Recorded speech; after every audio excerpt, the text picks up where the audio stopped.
Jú, góðan daginn og velkomin í hlaðvarpið Pæling dagsins. Ég heiti Þórarinn Hjartarson og í dag er 10. mars og árið er 2026. Nú ef þú ert að horfa á þetta á almennri veitu þá ferðu að sjálfsögðu á partus.is/pæling þar sem þú getur nælt þér í áskrift. En þá færðu þennan þátt án auglýsinga og á undan öðrum. Það er að segja viku á undan öðrum. Ég vil einnig minna á, ég er búinn að gera hérna vefsíðu sem er einpæling.is.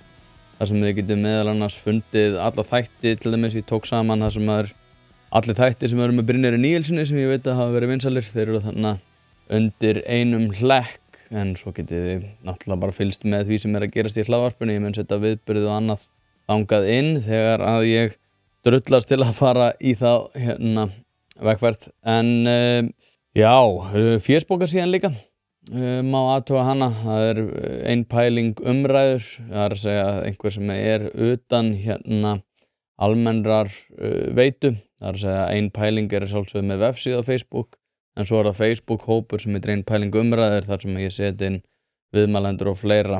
En vindum okkur í þetta, það er að sjálfsögðu ESB maður, haldið ekki maður, þetta fór í gangi í gær, þar sem að svona fyrsta umræðan þetta mál, það var náttúrulega kynnt núna á föstudaginn að við værum að fara inn, eða ekki inn í Evrópusambandið, við værum að fara í kosningar það hvort að aðildarviðræðum ætti að vera haldið áfram, sem að fylgir svo önnur kosning það hvort að við eigum að samþykkja þann samning og svo enn önnur kosning þar sem því ákveðið hvort að við myndum vilja breyta stjórnarskránni. Það er að segja alþingiskosningar. Hérna, og það segir hérna á Morgunblaðinu, stál í stál afstöðuna til aðildarviðræðanna við ESB. Skoðanakönnun sýnir jafnt með fylkingum framhald viðræðna. 52 segja já, en 48 segja nei. Ég held nú að væri hærra í jáinu, en hérna, eins og ég hef nú sagt hérna áður að þá þykir mér þetta svolítið hérna skrítið mál. Ég væri mjög pirraður út í stjórnarliðana ef að ég væri hlynntur því að ganga í ESB. Út af því að nú hef ég náttúrulega sjálfur verið hlynntur því að ganga í ESB og það hefur nú aðalega verið út frá þeim svona forsendum að betra væri að taka upp aðra mynt hérna. En í dag er bara svo ævintýranlega heimskulegt að ganga í Evrópusambandið að ég væri í rauninni brjálaður eða væri verið að fara í þessa vegferð og ég væri ennþá hrifinn af því að fara inn í ESB. Og það verður mjög áhugavert. Ég er tilbúinn reyndar til þess að skipta um skoðun. Ég er tilbúinn til að skipta um skoðun það að það sé betra að ganga inn í ESB, en það þyrfti allhressilega góð rök fyrir því. Því að svona í seinni tíð sérstaklega þá hefur ég aðalega bundið mína afstöðu við það að ég sé að rýra mitt gildi sem kjósanda. Það er að segja að mitt atkvæði yrði veigaminna ef að við myndum ganga inn í ESB, einfaldlega út af því að það væri verið að fjarlæga fleiri ákvarðanir fjær mér. Og ef að það er það sem að fólk vill að þá sjálfsögðu eigum við náttúrulega bara fullveldið ekki alveg mikið skilið kannski, þá kannski erum við bara búin að ákveða það að það sé betra að útvista þessu eitthvað annað. Það sem mér þykir ótrúlega sérstakt, nú var ég að fylgjast með umræðum þetta var bæði rætt náttúrulega helgina mikið, en einnig var þetta rætt núna í gær á mánudeginum. Og það sem að mér finnst svo litið sérstakt er eins að þetta mál er í grunninn stjórnarandstöðunar að klúðra. Ég held að þetta sé fyrst og fremst bundið við það að við þurfum núna að horfast í augu við það að þetta er það sem er að fara að gerast og stjórnarandstaðan á að miða sig út frá því. Ekki að vera að væla stanslaust yfir því að það sé verið að fara í þessa vegferð, út af því að þetta er bara eitthvað sem að löggjafinn hefur ákveðið og framkvæmdavaldið að sjálfsögðu sem er ríkisstjórnin, og þær eru með meirihluta fyrir því að fara þessa vegferð. Og það verður bara mjög spennandi að sjá þetta. Það stendur líka hérna í Morgunblaðinu, þar er aðeins greina betra hérna meirihluti vill þjóðaratkvæðagreiðslu, en þar er stendur hérna hvorki né alveg 12%, frekar svona eru tilbúin í það 13%, frekar eða andvíg eru 12% og svo alfarið andvíg eru kringum 18% og svo þeir sem eru hlynntir, þeir eru 12% en alfarið þessi 33% og ég gerir ráð fyrir því að þetta séu þau 33% sem myndu þá vilja samþykkja samninginn og ég sko það sem kom mér kannski í pínu óvart og ég vona að það mun breytast mjög hratt að núna þegar stjórnarandstaðan komin í þessa stöðu að byrja bara strax að tala það sem að gerast í Evrópusambandinu og máta sig við þennan nýja veruleika þannig því að Evrópusambandið í bara hræðilegum stað og ef að við færum þarna inn að þá værum við að fara að borga og niðurgreiða bara trassaskap Evrópusambandsríkja undanfarin ár og það náttúrulega bara hræðileg hugmynd allavega mínu mati kannski vill fólk bara niðurgreiða tilvist annarra og síðustu annarra en það náttúrulega bara mjög sérkennilegt hvernig þetta hefur einhvern veginn verið viðhaft að stjórnarandstaðan fer strax í það að segja einhvern veginn að þær séu að svíkja þjóðina og fleira. Ég meina þetta augljóslega eitthvað sem að við sett á dagskrá. Ég held að Kristrún Frostadóttir langi ekki í Evrópusambandið. Ég held reyndar að viðreisnarmönnum langi heldur ekki Evrópusambandið eins og staðan núna. Þær segjast geta fengið betri díl eða samning og ég trúi því alveg einlæglega að Kristrún trúi því. Ég trúi því alveg einlæglega að þeir sem eru þarna efst á baugi, þar að segja ríkisstjórnin, að þær séu í rauninni að horfa á þetta þannig að þær geti sótt sér betri samning en í það sem ég vil í rauninni bæta líka við sko að jafnvel ef við myndum fá góðan samning að þá hefur Evrópusambandið samt alveg sýnt fram á það að þeir eru ekki traustsins verðir.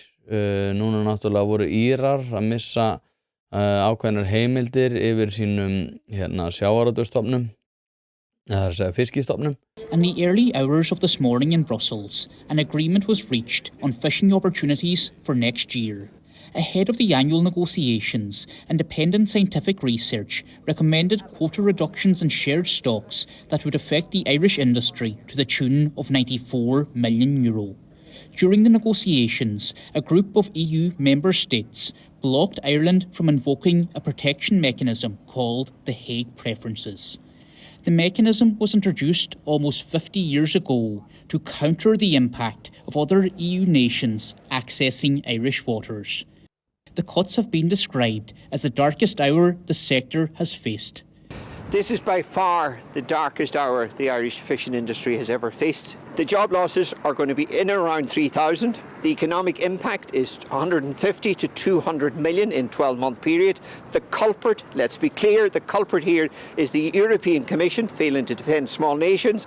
It's an absolute disaster for the Irish industry what happened over the course of the last 2 days in Brussels. You're talking anywhere from 14 to 20 days at sea for the whole year.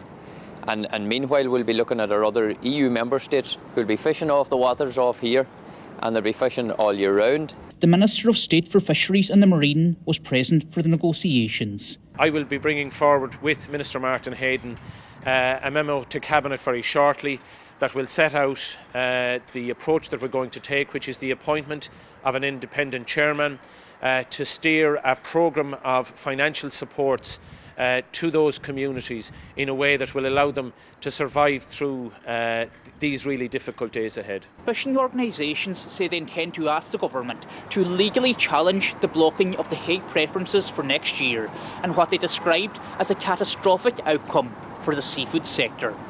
Shane O'Curran, RTE News, Killybegs, County Donegal.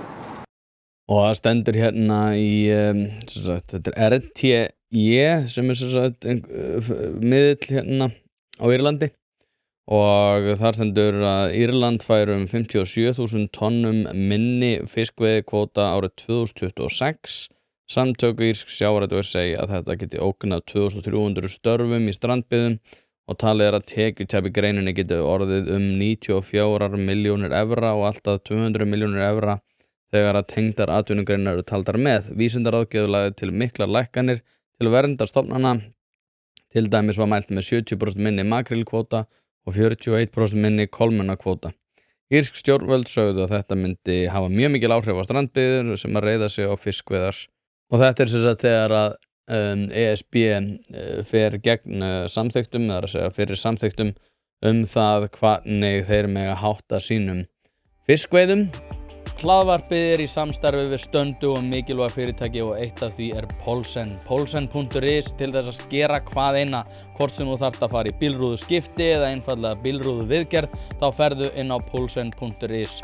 Ef það stjarna í framrúðunni þá bara bókaru tíma á heimasíðunni, ferð með hann og hann tilbúinn samdægurs. Ekki vera með stjörnu í bílrúðunni, Polsen.is. Láttu græða rúðuna strax í dag. Og það sem að ég vil í rauninni segja þessu sko að jafnvel sama hversu góður samningur væri á borðinu, að þá myndi ég persónulega ekki alveg treysta því.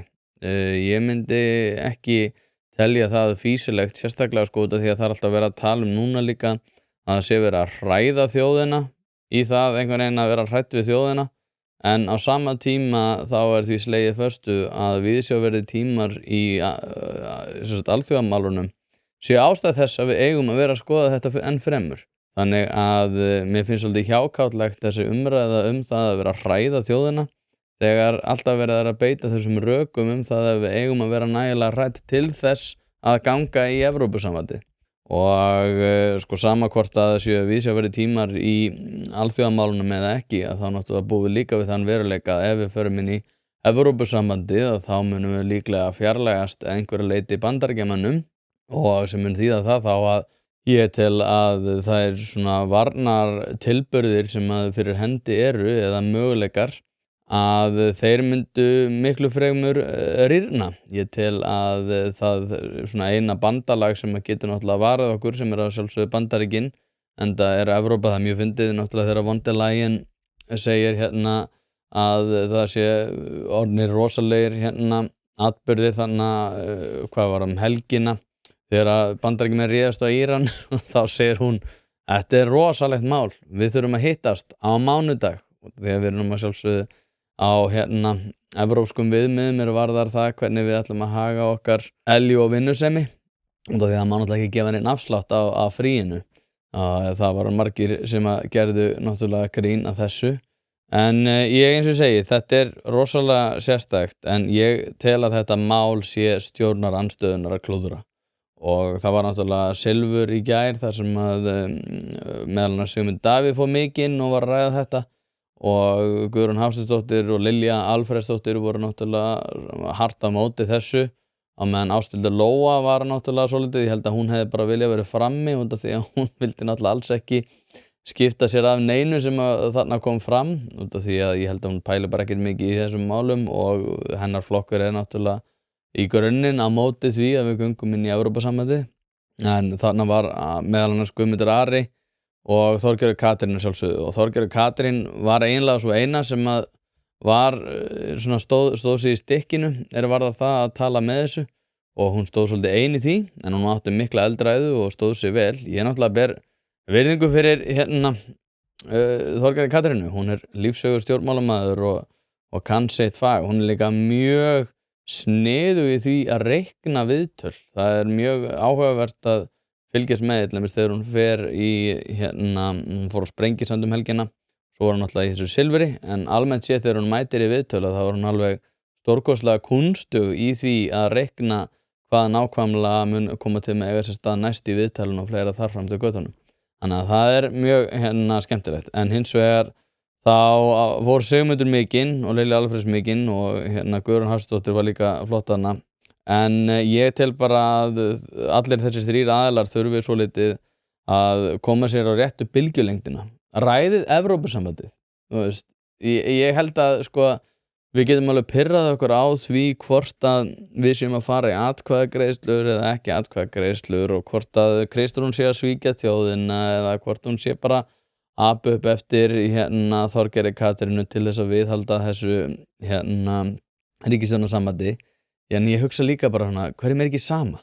Takið bara í alvöru talað bara Evrópumálin á dagskrá og útskýrið fyrir fólki hvað í gangi þarna. Talið Draghi-skýrsluna, talið það sem búið að vera eiga sér stað varðar það að auka valdheimildir Evrópusambandsins. Taliði þá sem eru til dæmis að tala fyrir því að það sé að vera einhver svona meira sambandsríki. Taliði það að við ætlum að fara að setja upp sameiginlegan evrópskan her. Taliði það hversu mikið núna er verið að setja inn í varnarmál. Ég meina, Friedrich Merz talar það að hann ætla að hafa stærsta her hérna Evrópu. Við erum allt í einu bara komin á þann stað að Þjóðverjar segjast ætla að vera með stærsta her í Evrópu sem hefur náttúrulega fyrir ekki svo mörgum árum þótt svona mjög sérstakt komandi frá Þjóðverjum. En þetta jafnvel að kröfu Bandaríkjamanna.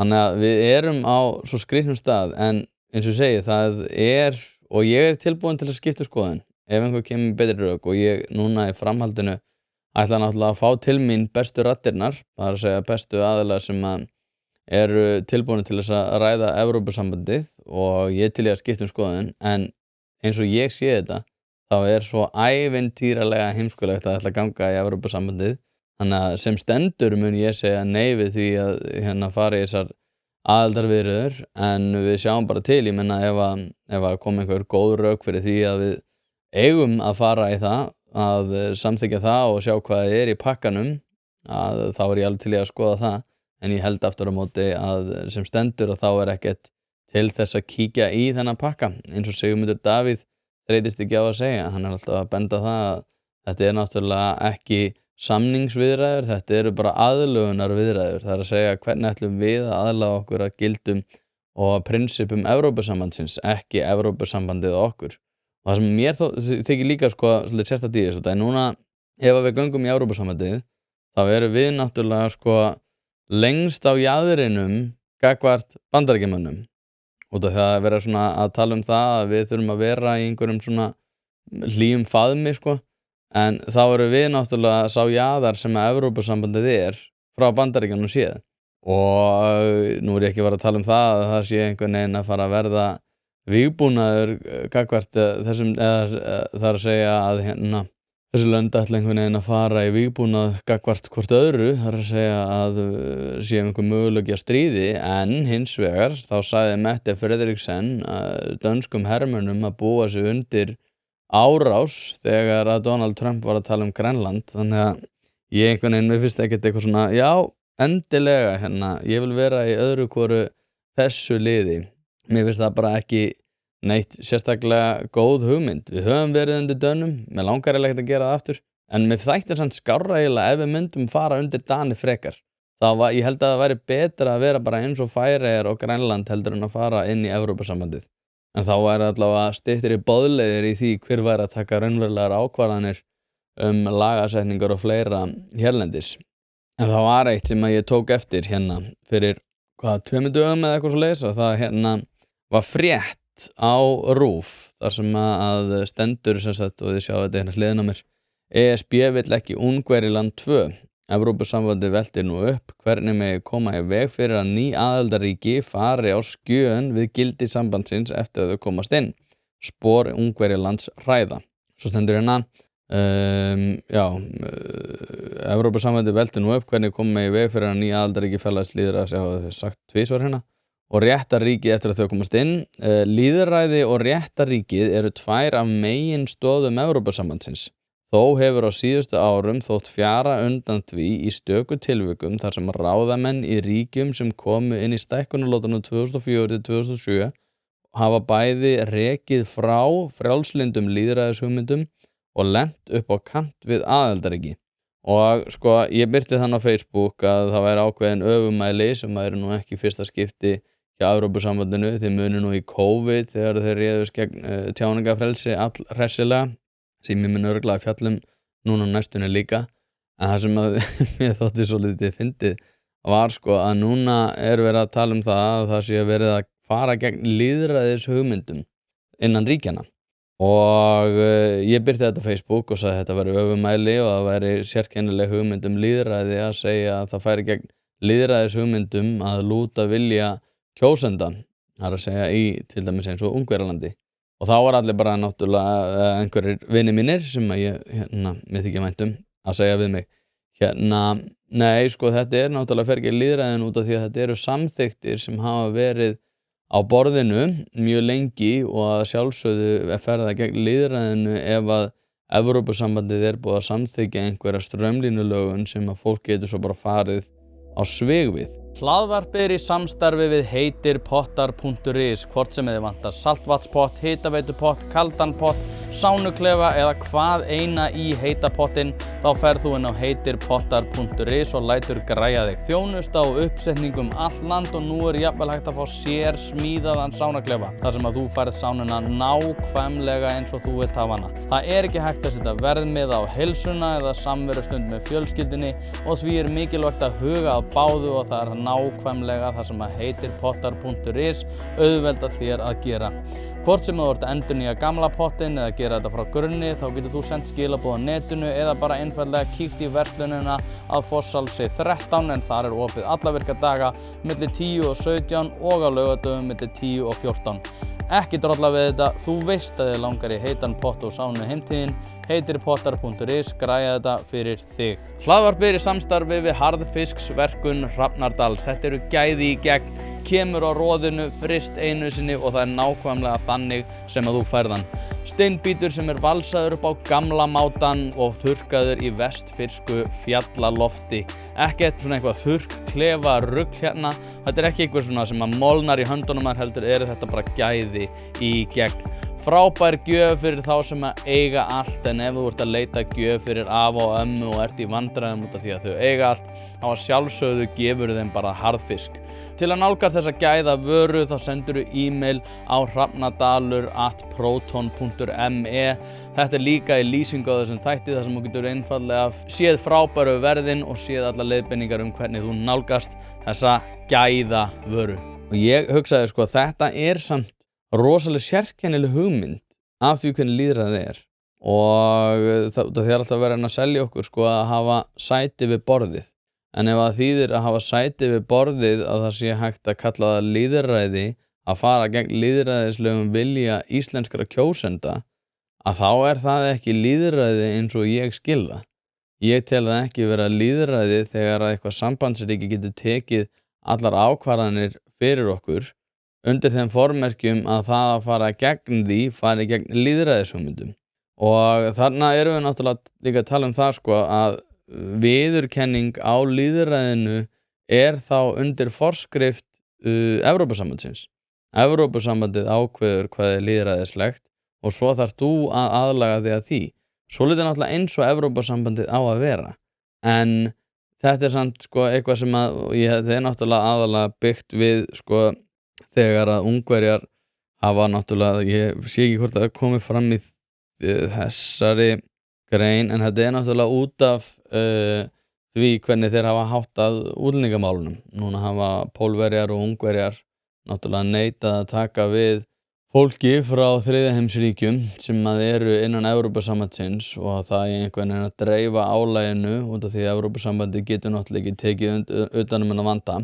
Og þetta náttúrulega eitthvað sem litar öll stjórnmál náttúrulega í álfunni og við varum náttúrulega líka einhvern veginn að detta inn á þá forskrift sem og ofanalega við allt hitt mjög vont fyrir okkur en það sem alveg gott í þessu að í grunninn sé verið að segja við okkur nei, þetta í rauninni lýðræðislegt en þegar á hólminn komið að þá það ólýðræðislegt að lúta kjósendahóp Pólverja eða Ungverja og þeir náttúrulega margfalt fleiri en við og þá veltir maður því alveg fyrir sér hvað myndi þetta þýða fyrir okkur? Hvað myndi það þýða fyrir okkur að vera inn í Evrópusambandinu og við myndum vilja taka til þess að útlendingamálunum að þá getur bara Evrópusambandið sagt nei, þið megið það ekki út af því að það fer gegn lýðræðinu. Það ekki veruleiki sem að hljómar neitt svakalega vel og svo það annað, svo ég klári nú bara ESB. Hvenær ætlar einhver að segja launþegahreyfingunni að hún muni missa sína samningsstöðu ef að við göngum inn í ESB og tökum upp evru? Ég hlynntur því að taka upp annan gjaldmiðil. Ég myndi reyndar ekki vilja að taka upp evru.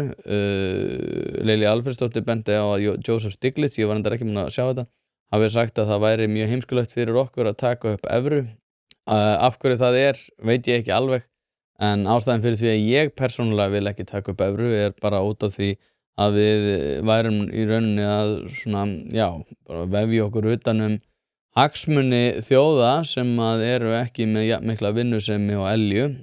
Það náttúrulega undanhaldi í allri Evrópu þar sem að 24% var það sem að þjóðarframleiðslan var 24% af heildarframleiðslu heimsins en komin niður í 14% og á leiðinni niður á við og þetta náttúrulega ástæðan fyrir því að Evrópusambandið og von der Leyen svolítið atlægi á alþjóðasviðinu. Þetta fólk sem ekki tekið alvarlega þegar að ræða stórveldin eins og Kína, Indland og fleiri. Indverjar reyndar voru að gera samning við Evrópusambandið sem var svolítið putti Evrópusambandsins gagnvart Bandaríkjamönnum en svona í grunninn þegar að veigamiklar ákvarðanir eru teknar á heimsviðinu að þá Evrópa ekki höfð með í ráðum. Þeir þurfa náttúrulega að vera með út af því að það náttúrulega í bakgarðinum sem að geisar nú stríð en svona í grunninn að þá Evrópusambandið ekki tekið alvarlega á neinum sviðum. Og það náttúrulega líka út af gervigreindarkapphlaupinu sem að nú að eiga sér stað. Ég hef nú nokkru sinni nefnt það þegar Guðmundur Hafsteinsson kom til mín hérna sem að var náttúrulega að starfa hjá Google og Apple og svona, hvað ég segja, líklega okkar helsti frumkvöðull á sviði gervigreindar og tækni sem að, já, svona, ekki segja sem Guðmundur Fertram þess en hann hefur aftur á móti tekið þátt í því að þróa Siri og fleira svona þessum stóru tækninýjungum sem að við nýtum okkur. En hann sagði einfaldlega Evrópu og Evrópa, ég veit ekki hvort hann hafi nefnt Evrópusambandi í því tilliti en það náttúrulega ekki hægt að komast hjá því, að Evrópa væri bara að fara að sitja á eftir og regluverka farganið sem að við erum að reyndar að stórum hluta í dag að taka inn en þyrftum að gera í enn meira mæli, sé í rauninni að valda því að samkeppnisstaða álfunnar bara orðin engin og það sé til dæmis fullt af flottum gervigreindar frumkvöðlum sem hafa til dæmis komið frá Frakklandi og líka reyndar Bretar en sérstaklega Frakkar sem hafa verið flottir á þessu sviði en þeir færa sig alltaf þegar að þeir geta yfir til Bandaríkjanna út af því að það vill enginn reka slíkt fyrirtæki í Evrópu og augljóslega ekki. Þú vilt ekkert vera að reka fyrirtæki í Evrópu eða þú getur gert það einhvers staðar annars staðar þegar að reglufarganið í rauninni sér til þess að þú ert í engri samkeppnisstöðu og þú munt bara drukkna í einhverri algjörri dellu. En það eins og ég segi, sko, og þetta reyndar held ég líka sé ástæðan þó svo að ég held að Sólveig Anna sé í svona smá heimsveldispælingum líka að þá náttúrulega gerur hún sér líka grein fyrir því að sá hópur sem hún að berjast fyrir missir alfarið sína samningsstöðu varðar það hvernig hægt að þróa laun ef að við förum þarna inn og tökum upp annan gjaldmiðil. Þá bara enginn af þessum forsendum lengur fyrir hendi. Ég var eitthvað að fletta þessu upp, ég held að 90% séu í einhvers konar stéttarfélagi hér á landi en þetta í kringum 50-60% á hinum Norðurlöndunum og held ég miklu minna í öðrum Evrópuríkjum. Þannig að stéttarfélagsmálin yrðu allt öðruvísi ef við myndum fara þannig inn. En færum okkur aðeins frá Evrópusambandinu. Ég ætla aðeins að fjalla RÚV og nú sem sagt kom á daginn að Magnús Geving sem sagt íþróttamaðurinn og íþróttaálfurinn að sjálfsögðu hann sem sagt skapaði Latabæ fyrir þá sem ekki þekkja og hann sem sagt var á fundi Companies viðskiptaklúbbs Morgunblaðsins og MBL. Ég var ekki á staðnum en ég hlustaði þetta á hann þar sem hann var að ræða offitu og Latabæ í því samhengi og vildi taka upp Latabæ aftur og hann sem sagt setti fram þessar hugleiðingar á viðskiptaþingi fyrir 1,5 viku eitthvað svoleiðis og þar var hann að tala það að það þyrfti að auka eldmóð og elju í þjóðinni og við þyrftum að bæta stöðuna með því einmitt að takast á við offitu og sérstaklega hjá börnum. Hann ætlaði að fara að setja fram íþróttanami og annað en hann sem sagt bauðst til þess að láta RÚV hafa sýningarétt án endurgjalds á Latabæ og eftir 1,5 ár væri málið enn til skoðunar. Sko, nú RÚV náttúrulega með hvað, ég veit ekki hversu margir milljarðar, þetta eitthvað ótrúlegt, 9 milljarðar eitthvað fyrir það að reka sín mál og reka sína stefnu og þeir segja nei við því að fá eitt vinsælasta sjónvarpsefni talsett á íslensku inn á sína veitu og ég veit alveg að Magnús Geving þannig náttúrulega bara reyna að koma sínu brandi á framfæri sem að mér þykir bara vera frábært út af því að hann hefur náð ótrúlegum árangri víðsvegar heiminn og þá sérstaklega náttúrulega í Bandaríkjunum var þannig að syngjandi og dansandi með Michelle Obama og eitthvað hannig, þetta var alveg fyndið að fylgjast með þessu á sínum tíma. Hlaðvarpið í samstarfi við fiskhúsið.is. Fiskhúsið.is heildverslun fyrir veitingamenn sem vilja það ferskasta og það besta fyrir sína kúnna. Hvort sem það fyrir veitingareksturinn, hótelreksturinn, mötuneytið eða hvað annað, þá ferðu inn á fiskhúsið.is til að sjá það gríðarlega úrval sem að strákarnir hafa upp á að bjóða. Ef að þú vilt hið ferskasta og hið besta, þá gerir þetta sjálfsögðu almennilega, ferðin á fiskhúsið.is. Það ekki til sú spurning sem að strákarnir hafa ekki svarið við, þannig enn og aftur fiskhúsið.is til að fá ferskasta og besta fiskinn á landinu. En það sem að mér langar líka að fjalla aðeins bara þetta svona heilt yfir. Þannig að segja RÚV náttúrulega nei við því, eða allavega láta hann bíða í 18 mánuði, að taka inn efni án endurgjalds og sem neytendur sem erum að borga í þetta gríðarlega fjölmiðla gímald sem að RÚV að þá vil ég að sé verið að taka skynsamlegar ákvarðanir og ef einhver býður mér svona ókeypis að þá ég náttúrulega bara að segja já en það annað í þessu því að ég veit ekki hvort þið taki eftir þessu að þegar maður að fylgjast með RÚV og sérstaklega veitu RÚV að þá kemur alltaf inn einhver þáttur eða eitthvað efni og það sagt þessi þáttur í boði þangað til 27. febrúar 2027. Það að segja, efnið alltaf tekið út ári síðar eða fyrr og það sem að mér finnst svo skrítið að ég núna búinn að greiða fyrir þetta efni, sérstaklega þegar þetta íslenskt efni, af hverju þið að taka þetta út og kannski nærtakara fyrir sumum sem eru foreldrar að núna til dæmis Blæja sem mjög vinsælt efni, þetta ástralski þættir með hundi sem heitir Blæja og þetta þykir uppbyggilegt út af því að rammarnir þeim ekki skipt hratt eins og í hvolpasveit, þannig að þetta ekki mikið eitur á hvolpasveit og skilaboðin eru uppeldislegs eðlis og Blæja sem sagt alltaf sett inn, hún svona, það eins og kerfið sé, svo ég sletti svona fýta, þetta svona feeding mekanismi, þar sem að þættin eru teknir út og nýsettur inn en þú getur ekki nálgast þetta allt. Þrátt fyrir það að þetta sé allt talsett og ætti að vera allt inni. Og maður velti fyrir sér hvað RÚV að gera með þessu? Af hverju þetta? Þetta út af því að það var að greiða fyrir sýningarétt eða eitthvað annað? Ég gerir mig ekki alveg grein fyrir því, en mér finnst alveg ágætt að fá svör við því. Ef við varum ekki að tala til þessum erlend efni, af hverju verið að taka út íslenskt efni? Af hverju til dæmis verið að taka út efni sem hefur verið gefið út á veitunni sem að greitt af RÚV tekið út? Þetta rosalega skrítið.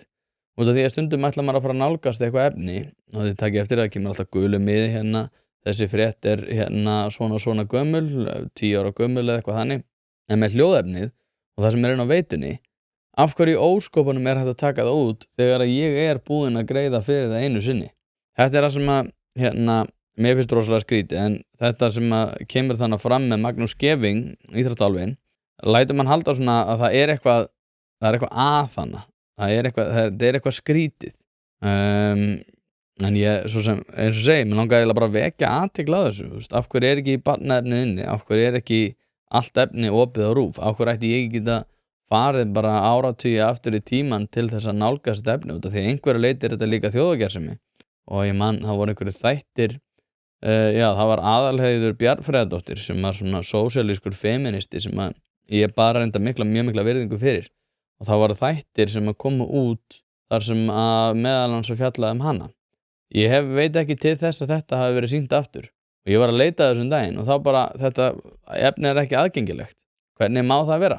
Þetta var, ef ég er að mynda rétt, framleitt af RÚV. En já, rétt áður en ég kannski fer í loka hnykkin þar sem ég ætla aðeins að ræða börn. Sam Altman hættur og Sam Altman fyrir þau sem ekki þekkja, fyrir þá sem ekki þekkja, guð minn góður, byrjar að tala þessa orwellíska newspeak.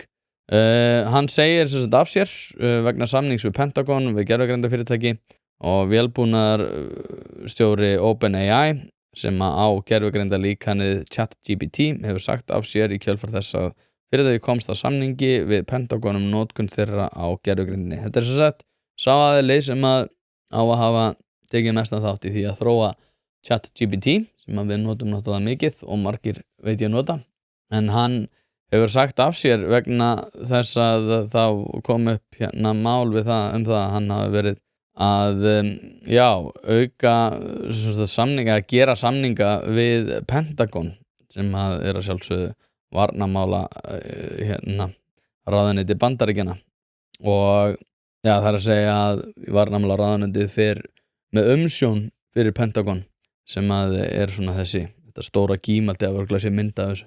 En mjög merkilegt í því ljósi að hann hefur náttúrulega verið, hvað að segja, svona sá maður sem að hefur verið atkvæða mestur fyrir utan kannski Elon Musk, það hvað var þar gervigreind og komið sér mest á framfæri þau mál og það verður mjög áhugavert að fylgjast með því sko, því að einhverju leiti þetta náttúrulega þó svo að eins og segi Evrópa alls ekki að taka þátt í svona helstu framfaraskrefum nútímans, en hins vegar að þá þetta bara einhver sem að ég held að var bara mjög áhugavert að fylgjast með, það er að segja út af því ég var náttúrulega með hérna Bill Barney sem að sagði náttúrulega líka að hérna Evrópa væri einhverju leiti eftir á og að ef við myndum ekki grípa þessa gæs að þá fær hún bara eitthvað annað og hann fjallaði með þetta að þetta gervigreindarkapphlaup myndi koma til með að hafa mest áhrif, jafnvel þrátt fyrir það að það væru mjög sérkennilegir tímar framundan á alþjóðasviðinu og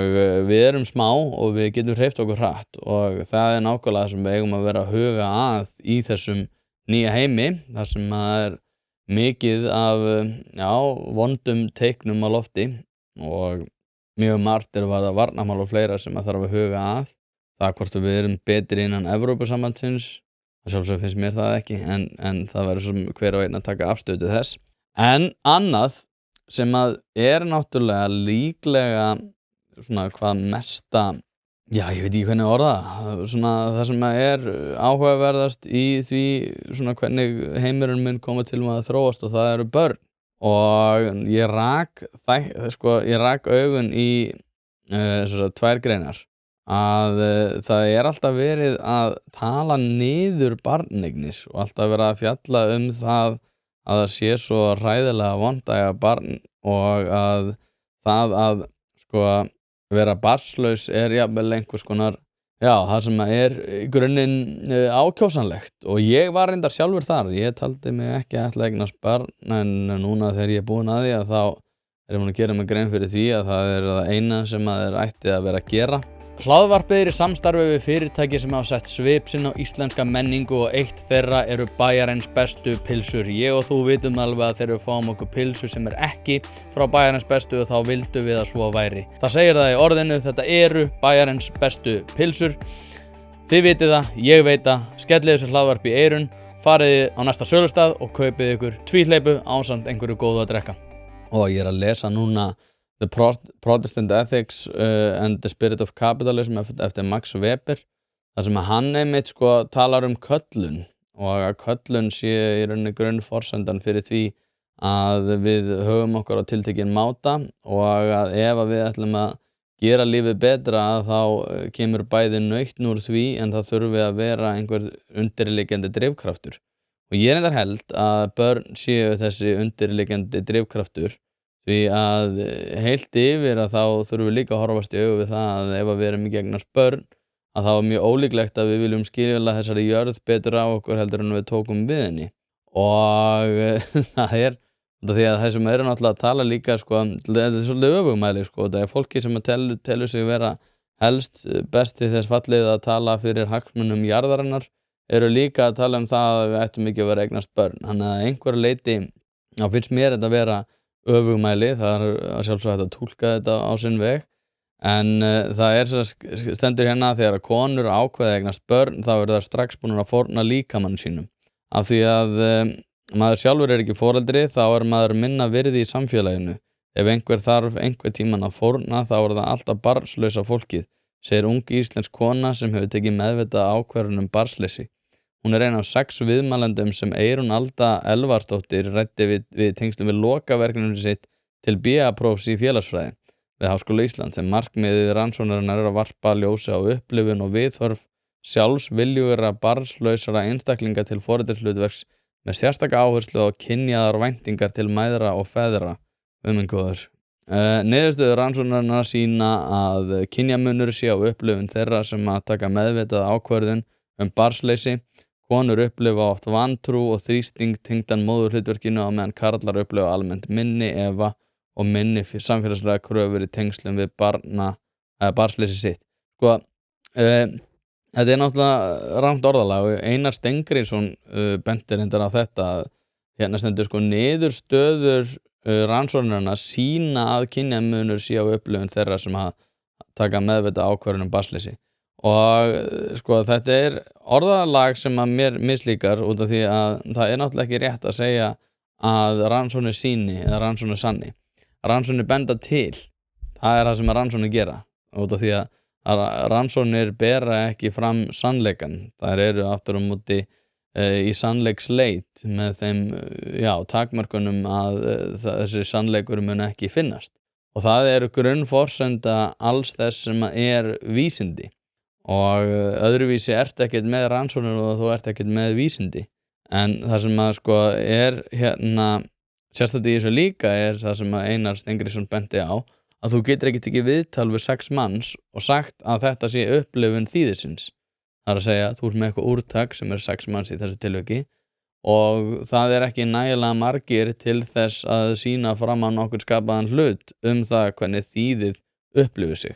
En ég ætla ekki að vera eitthvað hjóla í einhverja BA-ritgerð en aftur á móti þá þetta eitthvað svona sem að mér finnst vera undirliggjandi í samfélaginu að sé stanslaust verið bæði að vega rannsóknum en líka verið að vega því að fólk eignist börn. Og núna var Kastljósviðtal þar sem að rætt var við Sigrúnu Brynjarsdóttur hagfræðing hjá BHM sem að segja launamun kynjanna aukast í kjölfar barneigna. Hún segir áhrifana gæta einna mest þegar konur taka sér hlé frá vinnumarkaði eða starfi í lægra starfshlutfalli eftir að þau eignast. Sigrún Brynjarsdóttir hagfræðingur í BHM segir barneigna geta haft umtalsverð áhrif á tekjur og atvinnuþátttöku mæðra á vinnumarkaði. Og hún segir þannig orð sem barnasekt. Barnasekt sem sagt það hversu mikið barnið sektar þig það að vinnumarkaðurinn sektar þig fyrir eignast barn. Og ég einhvern veginn þetta orð þannig að risti mig svo djúpt bara eitthvað að segja við fólk að það verði fyrir sekt þegar það eignast barn. Ég meina, þetta viðhorf okkar til lífsins? Þetta okkar köllun að við einhvern veginn að vera því að einhverju leyti þá snerist vinstrimennskan líka á sínum tíma það að þú eigir ekki að vera afurð vinnu þinnar að þessi svona bandaríska hugmynd svona hálfgerða sturlaða elju og vinnusemi væri eitthvað sem að okkur Evrópubúum þætti ekki gott og að einhverju leyti það náttúrulega líka ástæða þess að við höfum búin við verið lífskjör en það svona önnur umræða. Hlaðvarpið í samstarfi við fyrirtæki sem veita úrvalsþjónustu og eitt af þeim alvöru bón. Við skulum bara vera hreinskilin, ef þér þykir vænt bíliðinn þá læturðu gera þetta almennilega og það nákvæmlega sem alvöru bón gerir. Ferð með bíliðinn, hvort sem það eru alþrif, djúphreinsun, mössun eða hvað eina, þá skellur þér á alvöru bón og lætur degra við bíliðinn. Farðu inn á vefsíðuna og tryggðu þér 10 tíma klippikort, þá þarftu bara ekkert að vera að pæla í þessu. Alvöru bón, kíkið á þetta, þið verðið ekki fyrir vonbrigðum. Hlaðvarpið í samstarfi við Happy Hydrate. Steinefni eru orðin mikilvægur þáttur í mínu lífi og ég ekki einu svona grínast, ég að nota þessar vörur í alvörinu. Það ástæði fyrir því að þessir kassar hérna eru tómir. Nýjungarnar og framþróunin hjá Happy Hydrate hreint út sagt frábær. Kreatín samhliða steinefnunum eitthvað sem að þeir bjóða upp á og ég nota að staðaldri. Eftir að ég byrja að nota þessar frábæru vörur að þá líður mér einfallega betur. Ég kem meiri verk og dagurinn verður betri. Dagskammtur af nauðsynlegu vítamínum, engin gervisykur og þú færð þetta í rauninni hvar sem að þú verslar. Þú verður ekki fyrir vonbrigðum ef þú prófar þetta og ég mæli með að þú gerir það strax í dag. Ástæðan fyrir því ég nefni þetta bara það svo sérkennilegt viðhorf sem að við höfum alveg á okkur gagnvart börnum. Tökum leikskólann sem dæmi. Það bara einhvern veginn orðin árás á foreldra að þurfa að sinna börnunum sínum meira. Það orðin árás á foreldra að vera einhvern veginn að segja að skjátími þeirra þegar þau eru með börnunum sínum sé viðbjóðslegur sem það náttúrulega en þetta allt einhvern veginn orðið allt einhvern veginn öfugsnúið að við erum með barnasekt og við erum með svona foreldraskömm sem eitthvað svona hugtak þar sem að foreldrar vilja geta hagað sér eins og bjánar en fá engin svona, hvað ég var að segja, félagslega taumhald gagnvart því. En já, ég hef svo mikið meira það að segja en mér þótti þetta bara svolítið sérstakt, barnasekt og þetta viðhorf til barneigna sem einhvern veginn sérstakt og ekki skamma mig fyrir að vilja maður já, ég ekkert að skamma neitt sko, ég bara að segja, það ákveðin já, bara barneignir þurfa að vera fyrir hendi ef við ætlum að viðhalda þá getum við alveg eins gengið inn í Evrópusambandu en ég ætla ekki að hafa þetta lengra í dag parturs.is/einpæling ef þið viljið fá hana þátt á undan öðrum og án auglýsinga annars bara þakka ég fyrir mig og ég vona þig góðan dag.